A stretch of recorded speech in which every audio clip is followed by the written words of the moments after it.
स्वामिनाथ करुणाकर दीनबन्धो श्री पार्वती समुख पंकज पद्मबन्धो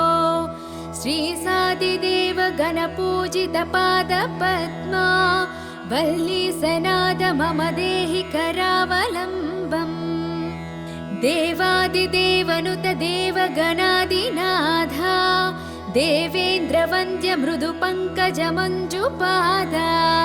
देवर्षि नारद मुनीन्द्र सुगीत कीर्ते वल्ली सनाथ मम देहि करावलम्बम्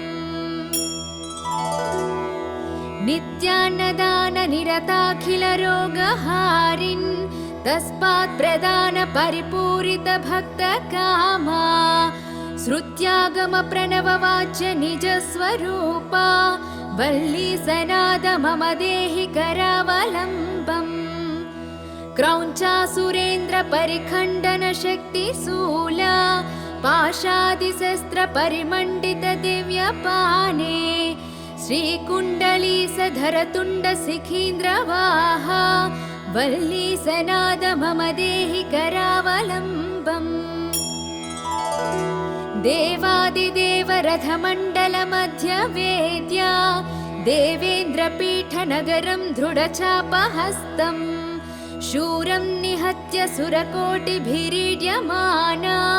वल्ली सनाद मम देहि करावलम्बम्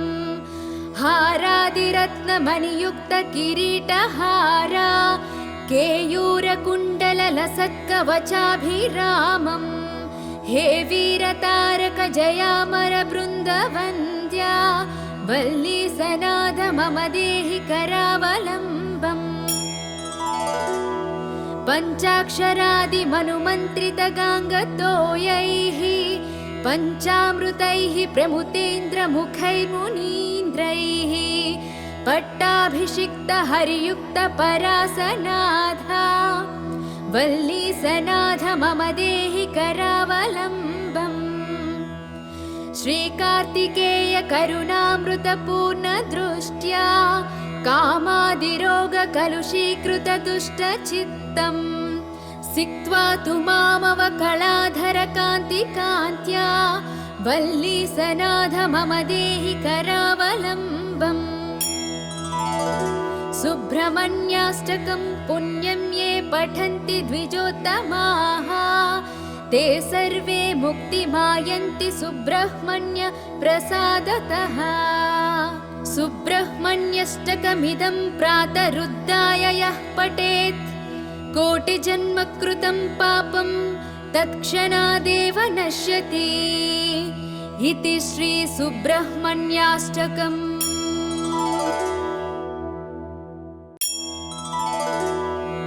हे स्वामिनाथ करुणाकर दीनबन्धो श्री पार्वती समुख पंकज पद्मबन्धो श्री सादिदेव गणपूजित पाद पद्मा वल्ली सनाद मम देहि करावलम्बम् देवादिदेवनुत देवगणादिनाथा देवेन्द्र वन्द्य मृदु पंकज मंजुपादा देवर्षि नारद मुनीन्द्र सुगीत कीर्ते वल्ली सनाथ मम देहि करावलम्बम् नित्यान्नदान निरताखिल रोगहारिन् तस्मात् प्रदान परिपूरित भक्त कामा श्रुत्यागम प्रणव वाच्य निज स्वरूपा वल्ली सनाद मम देहि करावलम्बम् क्रौञ्चासुरेन्द्र परिखण्डन शक्ति शूला पाशादिशस्त्र परिमण्डित दिव्यपाने श्रीकुण्डली सधर तुण्ड सिखीन्द्र वाहा वल्ली सनाद मम देहि करावलम्बम् देवादिदेव रथमण्डल मध्य वेद्या देवेन्द्र पीठ नगरं दृढचापहस्तम् शूरं निहत्य सुरकोटिभिरीड्यमाना वल्ली सनाद मम देहि करावलम्बम् हारादिरत्नमणियुक्त किरीटहारा केयूरकुण्डललसत्कवचाभिरामम् हे वीरतारक जयामर बृन्दवन्द्या वल्ली सनाथ मम देहि करावलम्बम् पञ्चाक्षरादिमनुमन्त्रितगाङ्गतोयैः पञ्चामृतैः प्रमुतेन्द्रमुखैर्मुनीन्द्रैः पट्टाभिषिक्त हरियुक्त परासनाथा वल्ली सनाथ मम देहि करावलम्बम् श्रीकार्तिकेय करुणामृतपूर्ण दृष्ट्या कामादिरोग कलुषीकृत दुष्टचित्तम् सिक्त्वा तु मामवकलाधर कान्तिकान्त्या वल्ली सनाथ मम देहि करावलम्बम्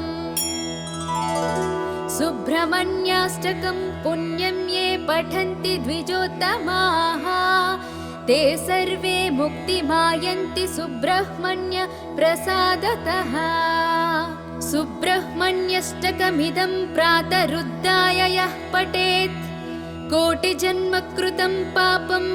तत्क्षणादेव नश्यति इति श्री सुब्रह्मण्याष्टकम्।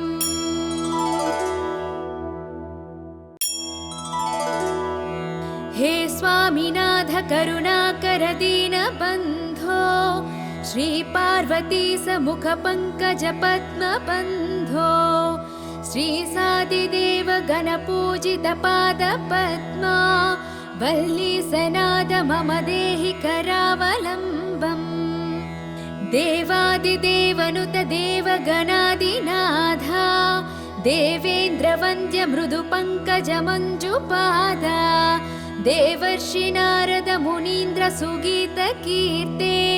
वल्ली सनाथ मम देहि करावलम्बम् नित्यान्नदान निरताखिल रोगहारिन् तस्मात् प्रदान परिपूरित भक्त कामा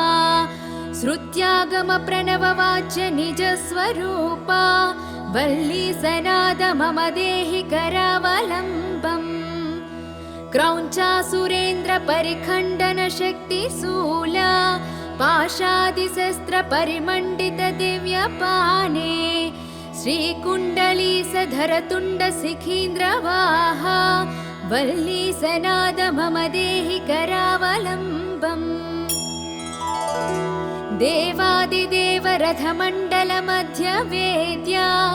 देवेन्द्रपीठ नगरं दृढचापहस्तम् शूरं निहत्य सुरकोटिभिरीड्यमाना वल्ली सनाथ मम देहि करावलम्बम् हारादिरत्नमणियुक्त किरीटहारा केयूरकुण्डललसत्कवचाभिरामम् हे वीरतारक जयामर बृन्दवन्द्या वल्ली सनाथ मम देहि करावलम्बम् पञ्चाक्षरादिमनुमन्त्रितगाङ्गतोयैः पञ्चामृतैः प्रमुतेन्द्रमुखैर्मुनीन्द्रैः पट्टाभिषिक्त हरियुक्त परासनाथा वल्ली सनाथ मम देहि करावलम्बम् श्रीकार्तिकेय करुणामृतपूर्ण दृष्ट्या कामादिरोग कलुषीकृत दुष्टचित्तम् सिक्त्वा तु मामवकलाधर कान्तिकान्त्या वल्ली सनाथ मम देहि करावलम्बम् सुब्रह्मण्याष्टकं पुण्यं ये पठन्ति द्विजोत्तमाः ते सर्वे मुक्तिमायन्ति सुब्रह्मण्य प्रसादतः सुब्रह्मण्यष्टकमिदं प्रातरुद्धाय यः पठेत् कोटिजन्मकृतं पापं तत्क्षणादेव नश्यति इति श्री सुब्रह्मण्याष्टकम्।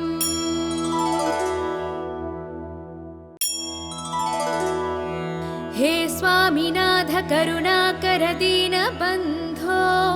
श्री पार्वती समुख पंकज पद्मबन्धो श्रीसादिदेव गणपूजितपादपद्मा वल्ली सनाद मम देहि करावलम्बम् देवादिदेवनुत देवगणादिनाथा देवेन्द्रवन्द्य मृदुपङ्कजमञ्जुपादा देवर्षि नारद मुनीन्द्र सुगीतकीर्ते वल्ली सनाथ मम देहि करावलम्बम् नित्यान्नदान निरताखिल रोगहारिन् तस्मात् प्रदान परिपूरित भक्त कामा श्रुत्यागम प्रणव वाच्य निज स्वरूपा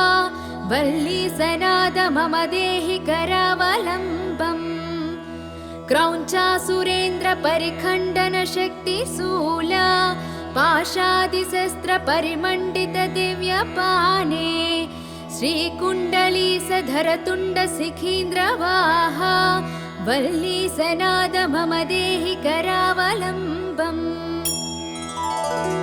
देवादिदेव रथमण्डल मध्य वेद्या देवेन्द्रपीठनगरं दृढचापहस्तम् शूरं निहत्य सुरकोटिभिरीड्यमाना वल्ली सनाद मम देहि करावलम्बम् हारादिरत्नमणियुक्त किरीटहारा केयूरकुण्डललसत्कवचाभिरामम् हे वीरतारक जयामर बृन्दवन्द्या वल्ली सनाद मम देहि करावलम्बम् पञ्चाक्षरादिमनुमन्त्रित गाङ्गतोयैः पञ्चामृतैः प्रमुतेन्द्रमुखैर्मुनीन्द्रैः पट्टाभिषिक्त हरियुक्त परासनाथा वल्ली सनाथ मम देहि करावलम्बम् श्रीकार्तिकेय करुणामृतपूर्ण दृष्ट्या कामादिरोग कलुषीकृत दुष्टचित्तम् सिक्त्वा तु मामवकलाधर कान्तिकान्त्या वल्ली सनाथ मम देहि करावलम्बम् सुब्रह्मण्याष्टकं पुण्यं ये पठन्ति द्विजोत्तमाः ते सर्वे मुक्तिमायन्ति सुब्रह्मण्य प्रसादतः सुब्रह्मण्यष्टकमिदं प्रातरुद्धाय यः पठेत् कोटिजन्मकृतं पापं तत्क्षणादेव नश्यति इति श्री सुब्रह्मण्याष्टकम्।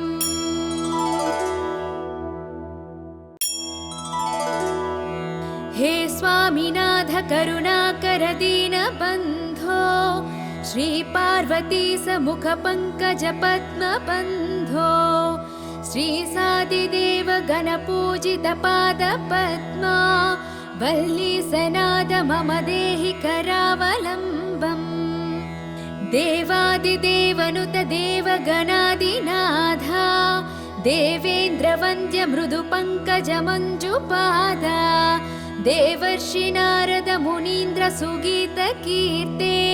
वल्ली सनाथ मम देहि करावलम्बम् नित्यान्नदान निरताखिल रोगहारिन् तस्मात् प्रदान परिपूरित भक्त कामा श्रुत्यागम प्रणव वाच्य निज स्वरूपा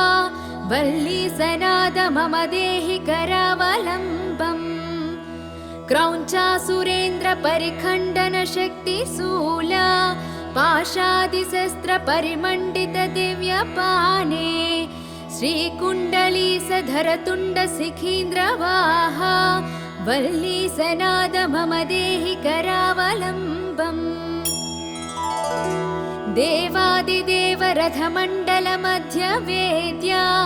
देवेन्द्रपीठनगरं दृढचापहस्तम् शूरं निहत्य सुरकोटिभिरीड्यमाना वल्ली सनाद मम देहि करावलम्बम् हारादिरत्नमणियुक्त किरीटहारा केयूरकुण्डललसत्कवचाभिरामम् हे वीरतारक जयामर बृन्दवन्द्या वल्ली सनाथ मम देहि करावलम्बम् पञ्चाक्षरादिमनुमन्त्रितगाङ्गतोयैः पञ्चामृतैः प्रमुतेन्द्रमुखैर्मुनीन्द्रैः पट्टाभिषिक्त हरियुक्त परासनाथा वल्लीसनाथ मम देहि करावलम्बम् श्रीकार्तिकेय करुणामृतपूर्ण दृष्ट्या कामादिरोगकलुषीकृतदुष्टचित्तम् सिक्त्वा तु मामवकलाधरकान्तिकान्त्या वल्लीसनाथ मम देहि करावलम्बम् सुब्रह्मण्याष्टकं पुण्यं ये पठन्ति द्विजोत्तमाः ते सर्वे मुक्तिमायन्ति सुब्रह्मण्य प्रसादतः सुब्रह्मण्यष्टकमिदं प्रातरुद्धाय यः पठेत् कोटिजन्मकृतं पापं तत्क्षणादेव नश्यति इति श्री सुब्रह्मण्याष्टकम्।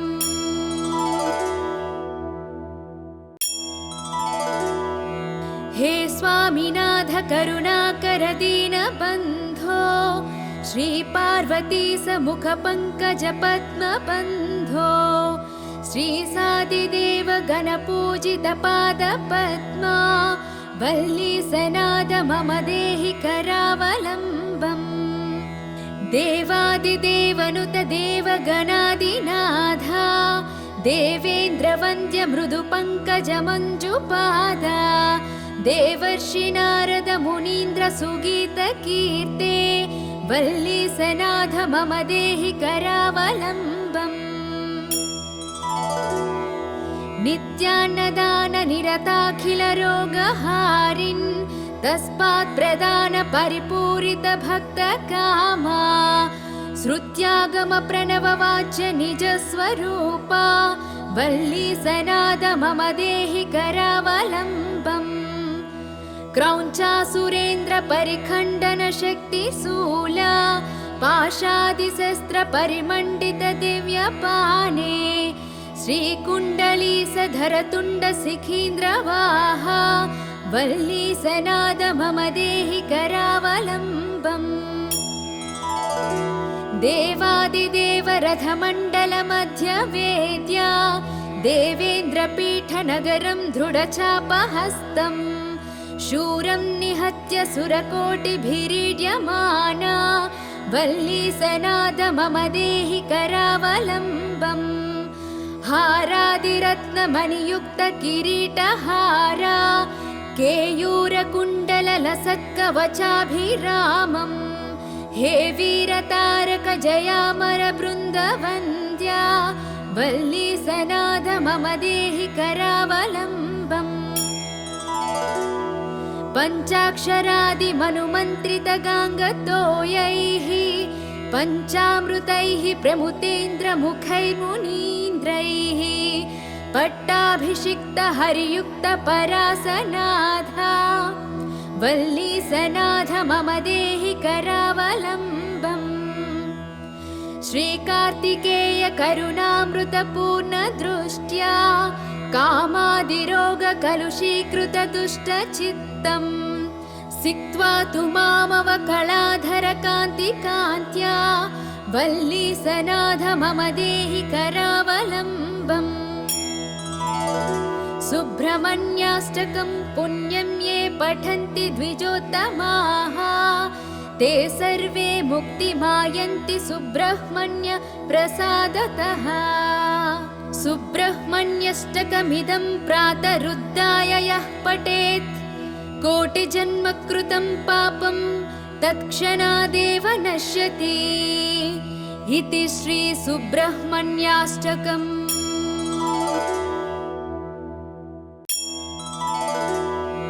हे स्वामिनाथ करुणाकर दीनबन्धो श्री पार्वती समुख पंकज पद्मबन्धो श्री सादिदेव गणपूजित पाद पद्मा वल्लीसनाथ मम देहि करावलम्बम् देवादिदेवनुत देवगणादिनाथा देवेन्द्रवन्द्य मृदुपङ्कजमञ्जुपादा देवर्षि नारद मुनीन्द्र सुगीतकीर्ते वल्लीसनाथ मम देहि करावलम्बम् नित्यान्नदान निरताखिल रोगहारिन् तस्मात् प्रदान परिपूरित भक्त कामा श्रुत्यागम प्रणववाच्य निज स्वरूपा वल्लीसनाद मम देहि करावलम्बम् क्रौञ्चासुरेन्द्र परिखण्डन शक्तिशूला पाशादिशस्त्र परिमण्डित दिव्यपाने श्रीकुण्डलीसधर तुण्ड शिखीन्द्रवाहा वल्लीसनाद मम देहि करावलम्बम् देवादिदेव रथमण्डल मध्य वेद्या देवेन्द्रपीठनगरं दृढचापहस्तम् शूरं निहत्य सुरकोटिभिरीड्यमाना वल्लीसनाद मम देहि करावलम्बम् हारादिरत्नमणियुक्त किरीटहारा केयूरकुण्डललसत्कवचाभिरामम् हे वीरतारक जयामर बृन्दवन्द्या वल्लीसनाद मम देहि करावलम्बम् पञ्चाक्षरादिमनुमन्त्रित गाङ्गतोयैः पञ्चामृतैः प्रमुतेन्द्रमुखैर्मुनीन्द्रैः पट्टाभिषिक्त हरियुक्त परासनाथा वल्लीसनाथ मम देहि करावलम्बम् श्रीकार्तिकेय करुणामृत पूर्ण दृष्ट्या कामादिरोग कलुषीकृत दुष्ट चित्तम् सिक्त्वा तु मामवकलाधर कान्ति कान्त्या वल्लीसनाथ मम देहि करावलम्बम् सुब्रह्मण्याष्टकं पुण्यं ये पठन्ति द्विजोत्तमाः ते सर्वे मुक्तिमायन्ति सुब्रह्मण्य प्रसादतः सुब्रह्मण्यष्टकमिदं प्रातरुद्धाय यः पठेत् कोटिजन्म कृतं पापं तत्क्षणादेव नश्यति इति श्री सुब्रह्मण्याष्टकम्।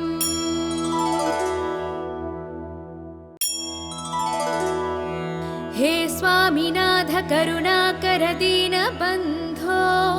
श्री पार्वती समुख पंकज पद्म बन्धो श्री सादिदेव गणपूजित पाद पद्मा वल्लीसनाद मम देहि करावलम्बम्